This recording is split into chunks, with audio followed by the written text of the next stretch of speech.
Então isso foi uma mutação assim extremamente válida, foi um grande evento. Você se atribui então, quer dizer, como um grande ponto de formação foi entidade, quer dizer, organização e gente. Quer dizer, se nós não tivéssemos tido o Boto num período tão importante dessa implantação, e eu acompanhei também, era uma pessoa que se preocupava com a agência postal de Caxira-Pé. Se fosse um problema, ele mandava alguém lá para poder resolver o problema. Então, isto foi uma coisa tão fascinante que eu acho que você diria que a mudança, o crescimento do marketing direto se assegurou com o Boto? Sem sombra de dúvida, porque ele não era propriamente, não é que ele tivesse aquela tendência do perfeccionismo, ele tinha sim o fazer dentro do possível, na melhor condição para atender o objetivo final. E essa foi a lição inicial do marketing direto. Do marketing direto, né? Quer dizer, veja você, dando uma paradinha a nível de raciocínio, qual foi a minha sensibilidade quando eu entrei na Fernando Quinalha, que viu os 700 mil exemplares seguir, né, para o Brasil inteiro, através do correio que estava no treme-treme, então ainda através do DCT. Qual foi a minha sensibilidade? Eu digo, nossa, eu passei praticamente 10 anos num segmento de indústria farmacêutica, naturalmente, conforme mencionei, em duas grandes organizações, e justamente, sim, havia uma grande dificuldade de sensibilizar o universo médico. E ao chegar lá, eu encontrei o seguinte: ao chegar na Quinalha, ao ver o exemplo Reader Digest, logo extrapolei para o segmento das revistas dirigidas médicas. Você lembra-se do Bob Land? Lembra-se, né? Do Felipe Querido? Né? Foram dois nomes que eles eram atuantes e logo os dois entraram com a revista médica, né? Justamente dentro dessa concepção. E aí eu digo, nossa, que maravilha. Antes era o elemento homem que tinha que levar o blá blá blá blá blá blá. Hoje já tem um respaldo adicional. E me diga uma coisa, e você se formou em alguma área específica relacionada com negócios? Business? Não, eu fiz muito curso. Na verdade, eram cursos compactos. Só um aspecto. A minha juventude, ela foi um pouco atrapalhada graças a uma tremenda bronquite asmatiforme, sabe? O Boto é bronquite. Então eu precisava dosar muito as minhas realidades. Esse é um ponto. Aí eu corria para curso compacto, mas eu não podia pensar em um curso extenso, porque era até aconselhamento, na ocasião, aconselhamento médico mesmo, né? E você está no meio da medicina? Então, eu ficava naquela situação. Mas a grande verdade é que foi um momento muito atraente que nós vivenciamos, né? Foi um momento assim do Brasil ter saído, vamos dizer, do andar, uma simbologia, do andar de tamanco para um conga aprimorado, né? Dado toda aquela realidade, todas as implicações e efetivamente a dinâmica. Quer dizer que o negócio evoluía por conta das empresas, quer dizer, seleções, criavam sistemas que tinham que se adaptar, tal como você disse do Boto, à realidade que existia. E a realidade mudava em função do que se fazia. Exatamente. Então ele atendia às necessidades, e essa virada era um negócio complicado, porque estava atuando sobre uma empresa antiga, que não era nem empresa, era um departamento de Correios e Telégrafos, e fazendo que aquela organização antiga, burocrática, emperrada, se adaptasse ao que ele, aí a pessoa, conseguiu impor, trazendo todo um grupo montou uma senhora equipe, lembra-se? Montou uma senhora equipe.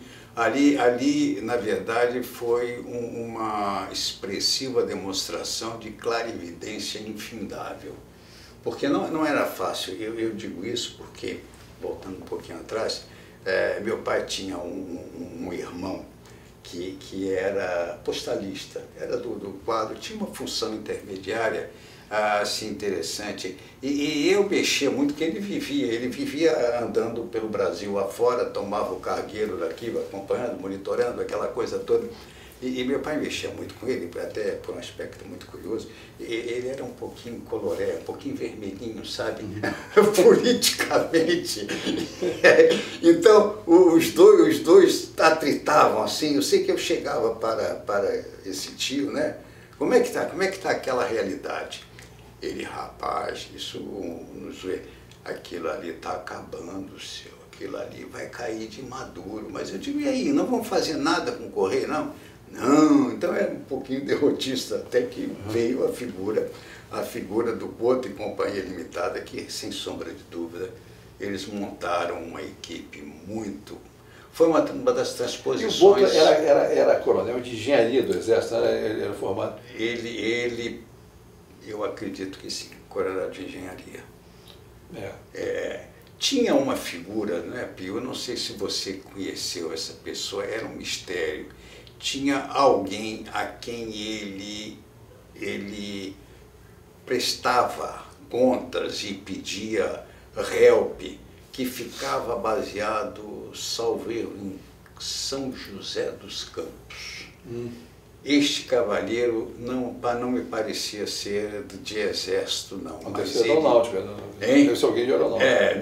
Mas era muito... Então, os dois, qualquer coisa, o Boto, sabe, prestava. E realmente nós pegamos, lembra-se, quando nós saímos a nossa primeira associação. IBMD. Naquela situação, foi no IBMD. Ela foi fundada justamente com o objetivo de dar um norteamento aos Correios dentro das nossas necessidades, né? E com isso daí sentia-se que efetivamente havia um retorno bem amplo. Foram bons tempos vivenciados. Faz tempo. E esses tempos geraram a SVD? A esse tempo geraram a SVD. É a empresa, Sistema de Venda Direta. SVD, Sistemas de Venda Direta. Veja bem, nesse momento, então, o que acontecia? Você podia já imaginar praticar a venda à distância através dos elementos naturais. Qual era o grande elemento de persuasão? A mala direta, né? E você estava vivendo isso no momento que estava se formando, né? Você podia fazer aquilo e antes dos outros, antes que todo mundo percebesse, você, por uma série de duas coincidências, na área da farmacêutica, vendo as estrangeiras, as internacionais atuando. Em Fernando Quinária, vendo a grande exemplo disso, que foi Seleções do Videndagens, botando 700 mil exemplares por mês no Brasil todo. Ninguém mais sabendo. Você está sabendo. Então, siga daí adiante. Exatamente. Aí, então, dentro dessa realidade, eu comecei a achar, olha, é um momento de tentar vender alguma coisa. Nesse momento, o Brasil não tinha um esquema de distribuição muito dinâmica, né? Então, nos pontos mais longínquos, tinha alguns produtos que realmente custavam a chegar. Com isso daí, o primeiro ponto que eu imaginei foi, numa campanha teste, fazer uma venda de uma coleção de LPs, correto?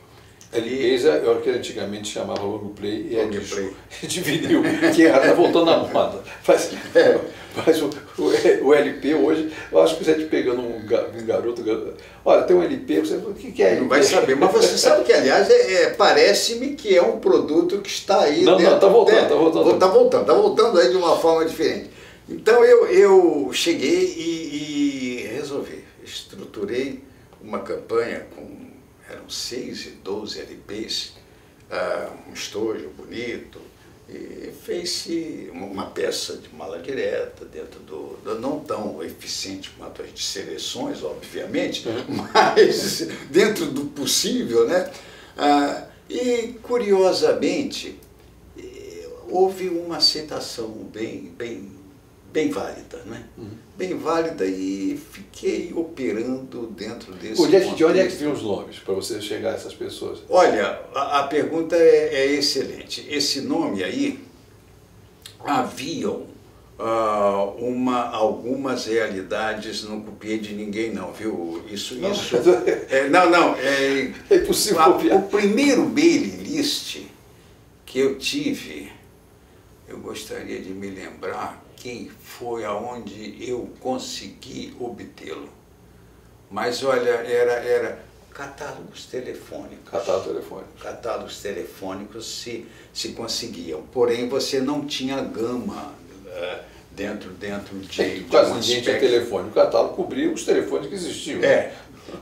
Não, porque tinha locais que não tinham telefone. Você pega catálogo de grandes capitais, era um livrinho fininho, assim, porque os números de telefone eram poucos, né? Aí depois começaram aquelas campanhas que você atendia a um comprador, né? E aí você fazia uma oferta para ele, pedindo que ele indicasse o nome. Se você gostou da nossa oferta, é aquela história. Ele hoje faz o markup dele, apresenta X. Acontece que no dia seguinte o fornecedor já apresenta uma nova tabela, porque soube que o índice tal vai... Foi o período que as donas de casa passaram a ter congelador em casa, porque comprava a compra do mês no primeiro dia, o que dava para congelar ficava no gelo, né? E você ia tirando aquilo ao longo do mês, porque se aquele dinheiro que você botou no primeiro dia do mês fosse mantido em cima de uma mesa, ele ao longo do tempo você poderia ver ele sumindo. Era como se estivesse dissolvendo, né? E isso era o grande desafio. Foi um momento assim, para o atendimento, principalmente à distância, foi bem crucial, né? Mas aí foram chegando outras realidades, a moeda foi se estabilizando, e dentro desse aspecto, o que se fez adicionalmente? Aí começou a vir toda essa nova realidade, uma coisa que eu me lembro, Paulo, que nós não comentamos isso, essas vendas iniciais eram reembolso postal. Reembolso postal era um sistema inteligente no tempo que não tinha inflação. Você fazia um pedido, era despachado para aquela pessoa, não tinha cartão de crédito, não tinha nada disso. Você tinha que buscar na agência do Correio, quando ele recebia a notícia, que ele tinha que ir lá pagar. Esse dinheiro pago ao Correio levava uns X dias para o Correio passar para aquela empresa que estava fazendo o envio. Então, olha o dinheiro subindo aí. E dentro dessa história surgiu uma grande coisa, que foi a utilização do cartão de crédito. O cartão de crédito se você considerou um bom ponto inicial, acho que o ponto 2, você diria que o cartão de crédito foi o grande... Foi o grande elemento, foi a grande dinâmica de comercialização, né? Sem sombra de dúvida, ele veio facilitar linearmente a todos os segmentos da sociedade. Mas era ainda muito limitado em número de associados, de membros, né? No princípio, né? Beleza, mas o cartão de crédito é tal como o telefone, que tinha, parece, 80 mil telefones aqui, não, eram 80 mil telefones no Rio de Janeiro, e que explodiu quando houve aquela privatização, cresceu o telefone de uma forma absurda.